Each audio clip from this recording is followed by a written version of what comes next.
เลาะทงนาย่ำเศร้ามื้อนี้ FC ทุกคนโอ้บรรยากาศย่ำเศร้าอาบแดดย่ำเศร้า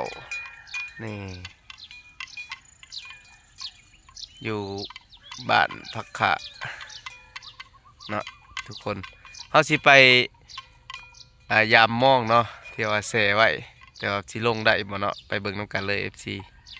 นี่ตัวนี้เขาสิไปคั่นสมหมุดแดงได้นี่ได้นี่ฮอดแล้วทุกคนนี่แหละอีก3-4 มื้อจังสิบกเด้อนี่คือว่ากองน้ำเอาเนาะเฮากองเลยนี่เนาะ FC ทุกคนโอ้เจ้าภาพเพิ่นอยู่เบื้องนะสหายหวางมองมักใหญ่เลยแต่ว่ายังรอเบิ่งผลว่าสิมีป่าจังไดเนาะแต่ว่ารอให้เพิ่นบกก่อนยังอีก3-4 มื้อคือว่าเฮาบ่ได้ใช้จักรดูดเนาะเพื่อลดต้นทุนเนาะบ่นี่ลดต้นทุนบ่ได้ใช้จักรปั๊มน้ำเลยนี่ได้ทุกคนเลยกองเอาเห็นบ่เอากองเอาเลยนี่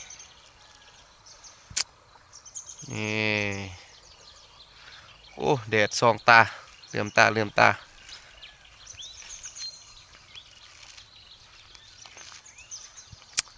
เทื่อมันกดขอนเฮาจังสิใส่จักรดูดน้ำเนาะเอาเหือมาตีเฮ้ย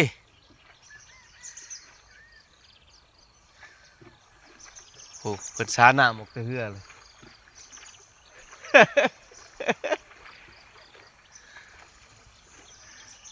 ได้ FC ทุกคนโอ้น่ะโอ้ยอย่ายึงขึ้นน้องจิตก ป่ายังบ่วิดน้ำยึงเลยถืออีแล้วบ่ฮะ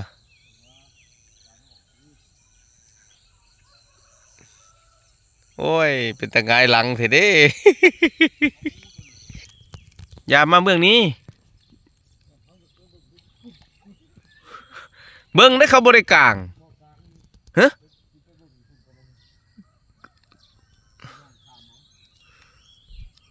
โอ้ยคือบ่เด้คือบ่เด้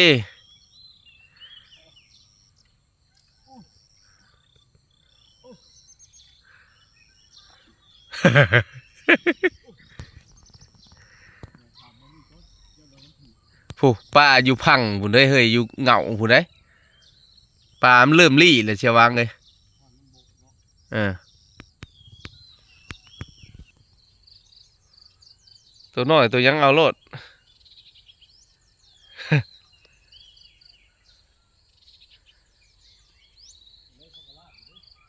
ลาบยังอู้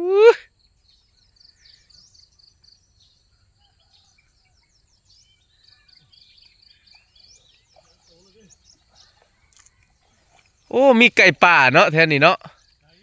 ได้คันแจกอยู่ฮะ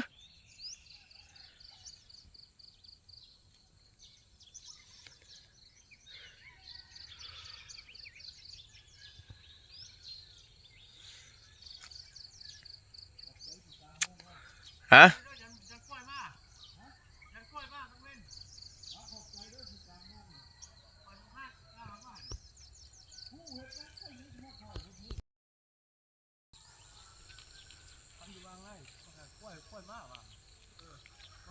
มันสิออกมาอยู่บ่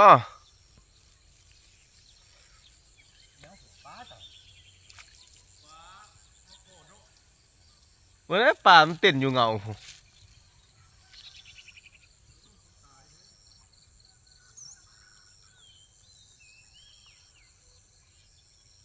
อีกอีกมื้ออื่นนี่บกคักได้นี่ได้ฮะบ่เบิดแต่ว่ามันจ่อลงไปกว่านี้เลยมีแต่ว่ามานอนเผาได้บาดเอาแป๊บมาอีกให้มันไว้นี่เออเออกู้เลยบ่เฮ้ยกู้แบบนั้นบ่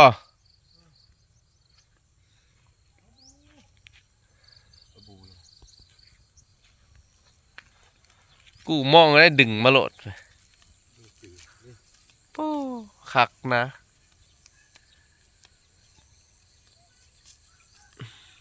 ได้บนอยู่ได้ได้จะจ้ามอยู่บ่นี่นี่ได้2 น้ำนะ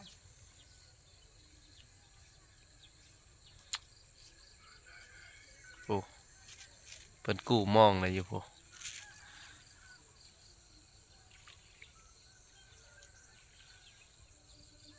น้ำยังหลายทุกคนแต่ว่ากะชิมีอยู่แต่ว่าน้ำยังหลาย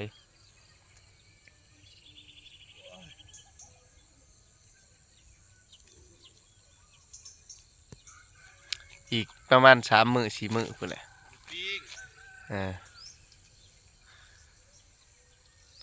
3-4 มื้อเนาะถือว่า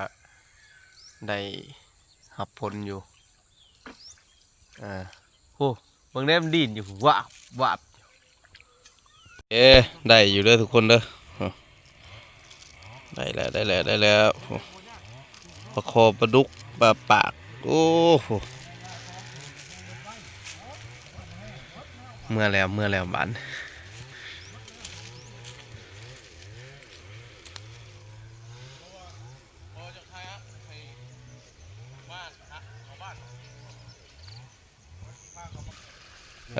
ชุมเจ้ามีใครเน่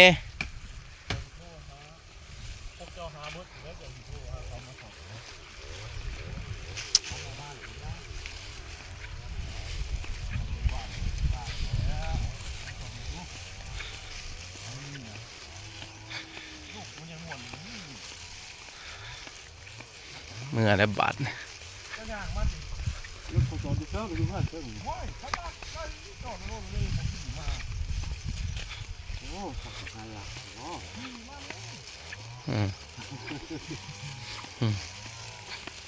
าย่างมาเขาลอยลงมาลงไปลาบได้หันเนาะ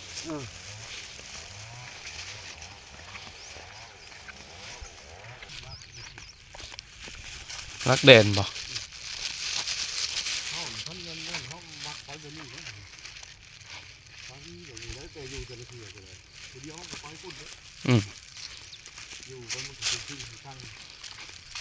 จะนอนนะติ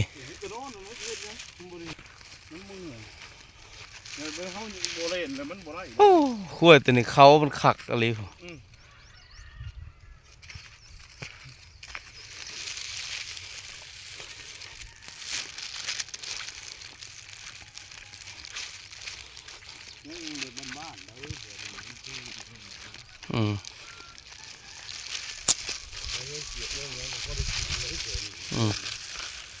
เอาบายบาย FC ทุกคน